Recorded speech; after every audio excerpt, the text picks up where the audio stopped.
You can't heal what they keep hiding. But what if the key to unlocking the truth is you? Me? Me. Who? You. Welcome to the Amee and D podcast. I'm your host, Amee Witters. This is my co-host and husband, D. Witters. And today we're talking all about how to get your partner to open up about the cheating / infidelity / adultery, whatever you want to call it. Oh, dang. Oh, dang. Let's dive in, shall we? Splash. Whew. Cannonball. All right. Number 1, safety opens the mouth, not pressure. Hey, yo. Safety. Oh, I feel like you could imply that in more ways than one. If you feel safe. Safety opens the mouth, not pressure. According to the Journal of Marital and Family Therapy, 63% of unfaithful partners say they feared emotional backlash, which kept them from being fully honest after the affair. Would you say you felt like that? Well, you probably should have thought about that before you cheated, buddy. But do you think that a lot of the reason why you didn't want to open up initially, even not initially, was that the fear of the emotional backlash or Yeah, I think that I was scared. not wanting to admit your wrongdoings? Yeah, because if you don't, in your head, you think that if you don't tell the truth, then it didn't really happen. When it did really happen and you already knew, so that was holding you back from healing and having like full, what? Why are you looking at me crazy? I want to ask you a question that's not related at all to what we're talking about. What? Did you use my moisturizer? Yeah. Yes. Your skin looks so like fresh and dewy. I can always tell when you do your skincare and when you don't, because you either crusty or lusty. Lusty. All right, continue. I like your headband. Thanks. Look This like 80s. Like Nancy Kerrigan, like you're about to go ice skating, and Tanya Harding. They have probably no clue who I'm talking about. Oh, my knee. Yeah, I like your shirt.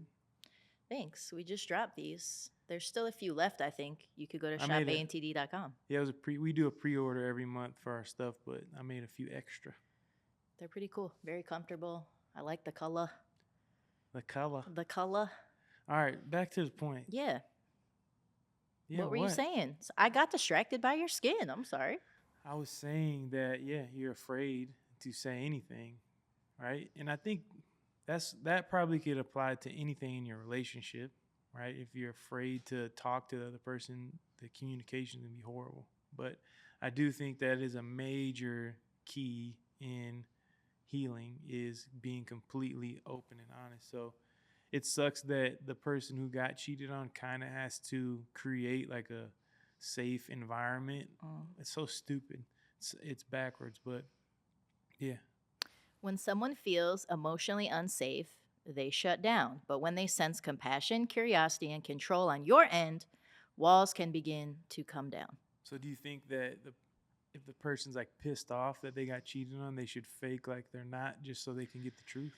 I think if I knew I was really upset and was gonna go off on you, there were times I would just do that and it would get us nowhere.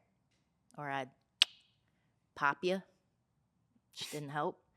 I don't condone or recommend doing that. But if I knew that I wanted to talk to you about it, but I was a little angry, I would like go pray or go stick my head in a pillow and scream real quick, or like a voice note and just like get out what I really was feeling in the voice note.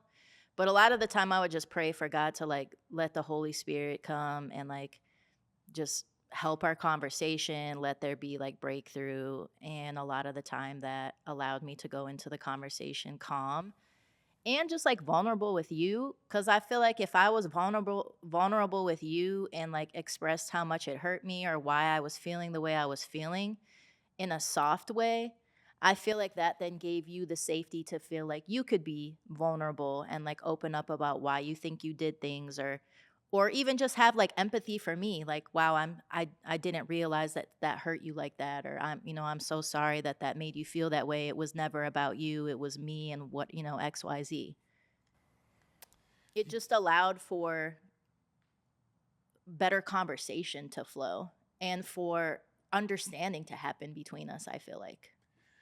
Yeah, it sucks. Yeah. It's hard. Yeah. Ken Kniff from Connecticut. Proverbs 15:1 says, "A gentle answer turns away wrath, but a harsh word stirs up anger." What's the other verse I said? It's better to live on the corner of a house than With a quarrelsome wife. Yeah. Yeah, right? That's what I get. Yeah, like if your wife is quarrelsome, but that's the crazy part. I wasn't really quarrelsome then, But the though. crazy part is that you deserve all of that backlash because you hurt the person. Oh, I thought you were saying I deserve. I thought you were saying, the cheater deserves that backlash.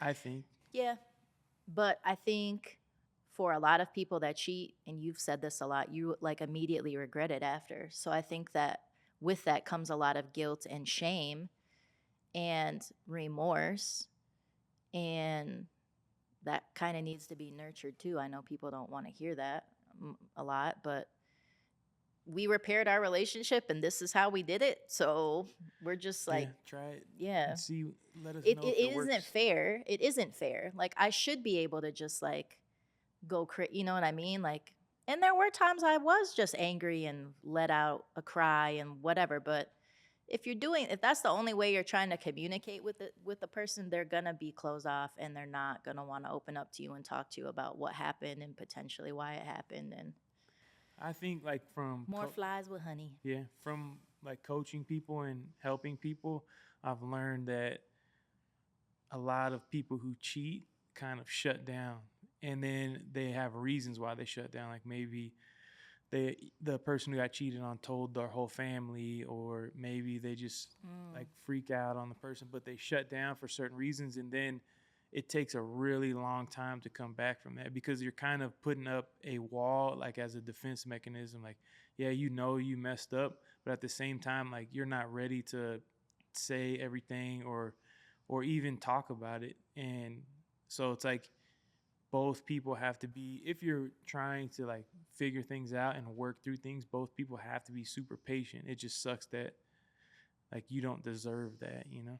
But I think that my advice for like if you get cheated on, it's better if you can figure out how to just take a minute and let things kind of calm down and get your head like about you, and then figure out what the next step is, which is hard to do, right? You justifiably you should be able to do whatever you feel like doing, but I think it will help you in the long run if you don't spaz out. Because I think about when I got cheated on when my mom was dying in the hospital, I didn't freak out. You know, my mom literally died the week before. The next week I found out I was getting cheated on. So it's like you have to. I remained calm because I had to think. I remained calm because it was my mom's funeral the next week. Dang. So I guess that's to say, like, if you can find some sort of distraction or something, not drugs or anything dumb like that, that's gonna make it worse. But if you can find something to take your mind, or not your mom dying, but if you can just take a day or two or a week and really like try to calm down, because cooler heads always prevail, but that's not always a possibility either. So, yeah. What do you think about that? I think that you need to ask yourself if you're making them feel emotionally safe, like for them being honest.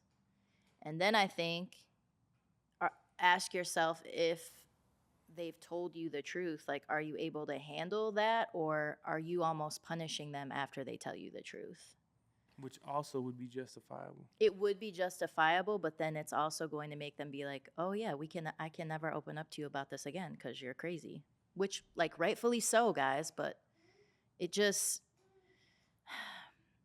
the healing and the breakthrough you will have a better chance of without the anger and the rage and like the punishing. And even though you have every right to do that, if you're trying to get answers, that's not the way, in my opinion.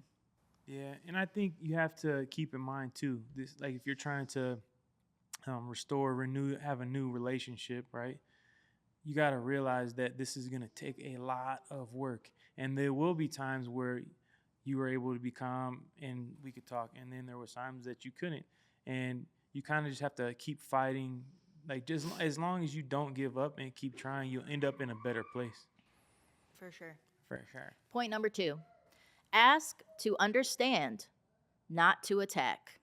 A study by the American Psychological Association found that honest conversations increased emotional intimacy by 30% in post affair couples who actively practiced non judgmental listening. So instead of interrogating them, position your questions with purpose to better understand the why, not to rehash the what. How many times do you think it took of us going back and forth trying to get the truth until you finally got the truth? And then I feel like once you got everything like laid out on the table, it was quicker for you to heal. Yeah, but you gave me a lot of trickle truth and didn't open, like, if there was full disclosure from the get, we would, like, if there was full disclosure from the get go when we moved to San Diego, maybe I would have been able to forgive you and, like, who knows what would have happened. But that wasn't the case. You would, like, give me little bits and pieces. I would have to, like, pull teeth to try to get you to tell me things. And then I would find things out later that, like, when we had already talked about instances, and then my healing would have to start all over again, which is why trickle truth is so bad, because it's like you have to start your healing all over again once something new comes up if you didn't disclose that from the beginning.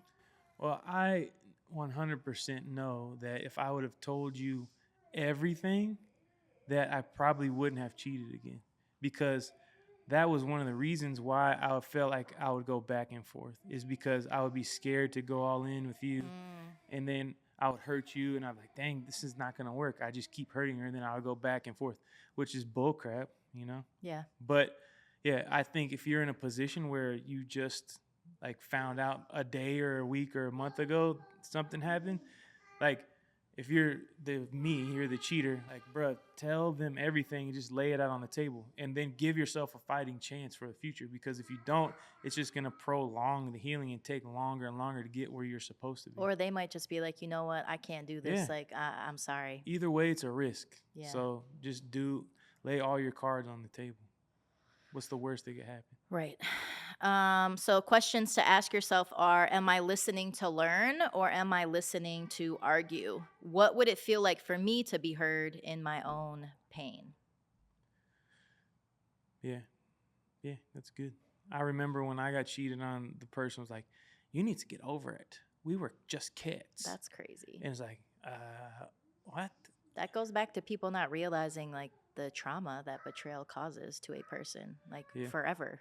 But also, I'm thankful for her dumb butt saying that, because now I will never say that to you. Like, I will never.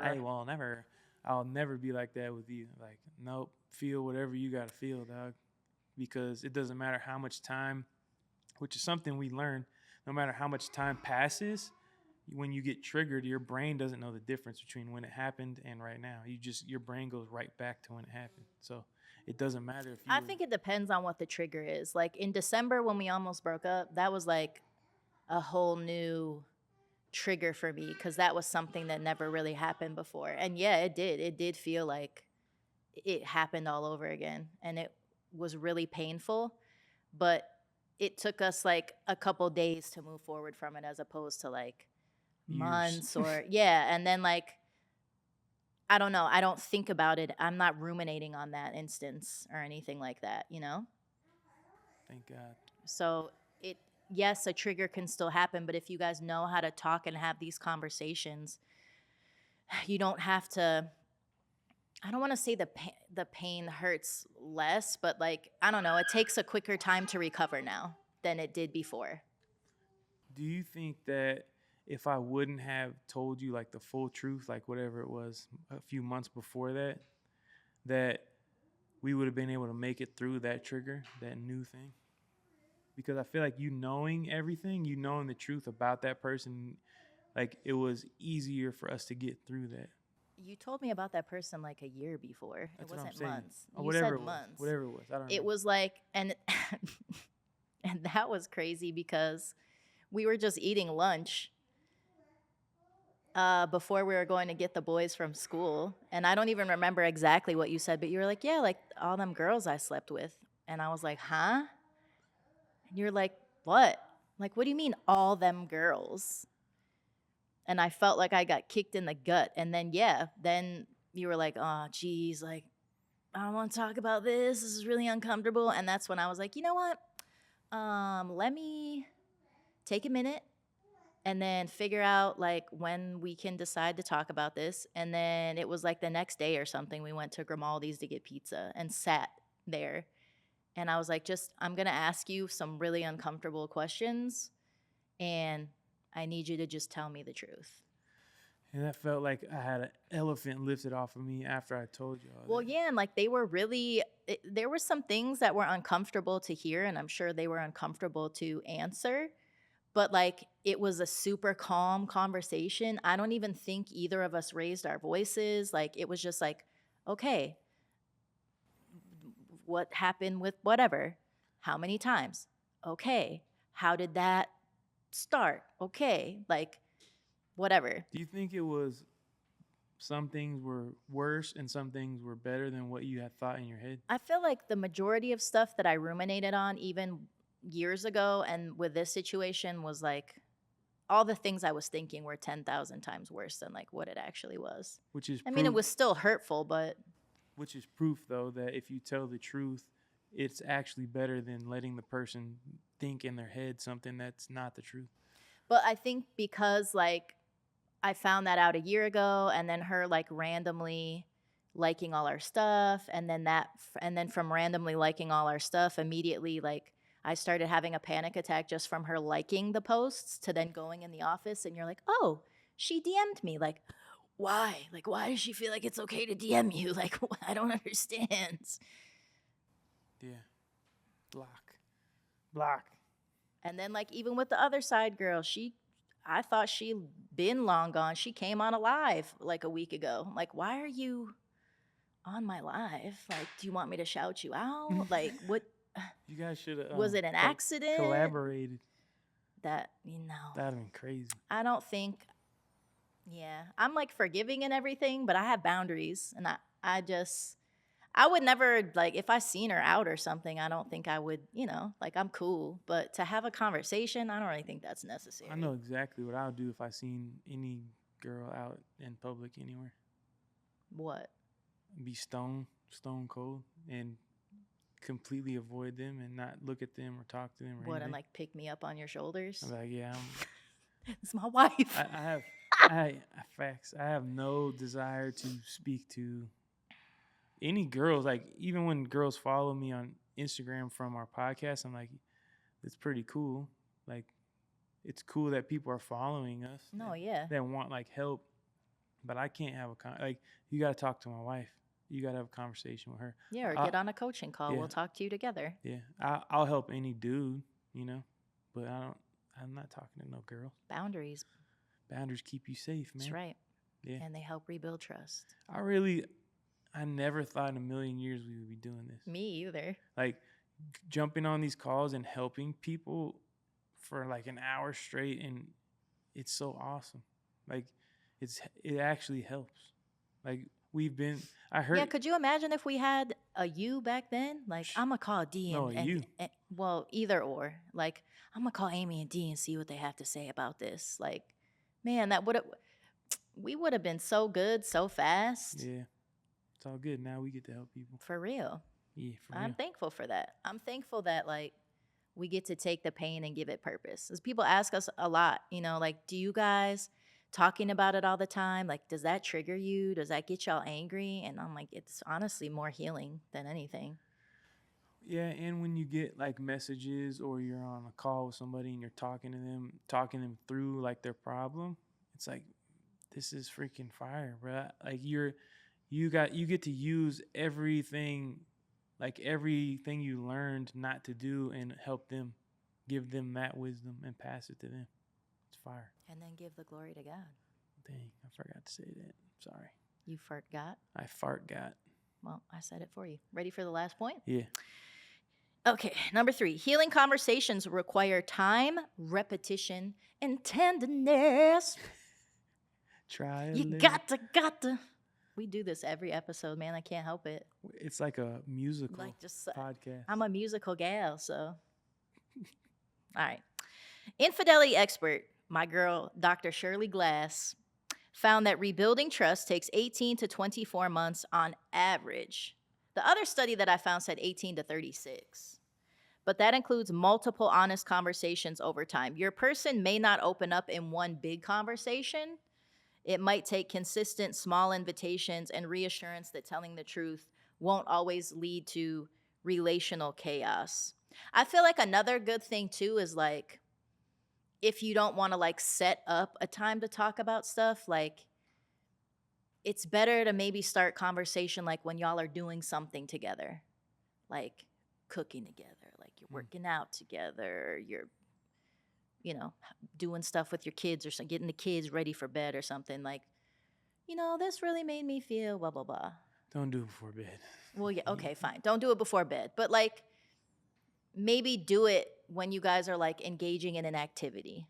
And obviously don't be, oh, Yeah. you remember that time? When we fell in love, do you remember the time? When we first met, oh. I remember when that music video came out. That's how old I am. Okay. My scripture is Galatians 6:9. Let us not grow weary in doing good, for at the proper time we will reap a harvest if we do not give up. I've been saying that verse in my head for like the last month. And questions you can ask yourself are, am I trying to rush the healing or control the timeline? There's really like, you have no control I mean, I guess in a sense you do, but like healing is not linear. It's not something that's going to happen overnight with the both of you or even within yourself. It's something that one day you might feel great and the next something breaks your heart. Another day you might just be like, oh, I'm all right, Yeah. It's not linear. So you have to kind of give yourself grace for however you wake up, especially in the beginning. But I think there are proper steps when it comes to healing. I was thinking about this in the shower. We used to go bowling when I was younger, and one time my friends went outside to go smoke, and we're like, where are they at? It's like their turn. So we go out there, and they're like getting jumped by 20 dudes. One of the dudes had sex with one of the dudes that jumped him sister. And then, so we fight. We all run out there, and we're all fighting. It's like a big brawl. And then, like, we chase them off. And we're like, everybody good? You good? And our main friend, the one that had sex with the dude's sister, he turns around and he had like a hole stabbed in his back, like his whole back. And we're like, we got to go to the hospital, bro. And he's like, what? What's wrong? Like, he didn't even know that something was wrong with him. I would have puked for sure. He was bleeding out of his back. And so it just made me. Like a lot? Yeah. And it just made me think like, when you cheat on someone, you're like stabbing them in the back. And sometimes they might not be able to feel that pain that you caused, and they're bleeding out, and they have to go and get it fixed. They have to go to the hospital. But if you leave that knife in their back, right, which is not telling them the truth, and not like, you have to remove, like when you're not telling. What's so funny? What? Not understanding where you're going with this. Oh, it's because you're not waiting like to changing you're not waiting to the end. scenarios. Keep going. I want to try to understand. I know I'm slow sometimes. You're not slow. You're not slow. You just think of what you want to say in the middle. No, I literally have nothing to say. I'm just trying to understand where you're going with this, because even in the beginning, we're like, you might do something to them and they won't feel it. Like, bro, if they know you're cheating, they're gonna feel it. They're gonna feel it. It's okay. You ruined my point. Sorry. I'll make sure I edit this out of the episode. No, I think you need to finish because people will get mad at me. That's okay. Don't get mad at me. Then this isn't about me. Go ahead, help someone, coach. No. You're in the game. I forgot my point. Stab somebody in the back. Make sure you take the knife out so they can heal. Because if you leave the knife in, which is not telling the truth, then they're never going to heal and it's going to get more infected. All right. Don't fake like you All right. understand. No, I didn't see you going there with that because you kept like switching and then, well, if, and then. So I was like, wait, like what's happening? Now I get it though. Let me That's take good. the knife out of your back. Kring! I believe this knife is yours. It's from Wayne's World. Swing. Anyway. Such a dork. Okay. You're my dork. So that's how the points. If you need further assistance and help, get on a coaching call. The coaching call includes the 6-week course. If you're afraid to talk to us and you just want to take the course, take the course. If you ain't ready to take the course and you want to do a workbook, get a workbook, get a PDF pack, get a shirt, get a cup. There's only like 10 shirts left, so. It helps us, if you want to support us, like, comment, subscribe, leave whatever episodes you want to see in the description. Yeah, what do you guys want help with? We upload videos every Monday and Thursday on YouTube, Apple, and Spotify. We love y'all, and we will catch y'all in the next episode. Peace. Peace.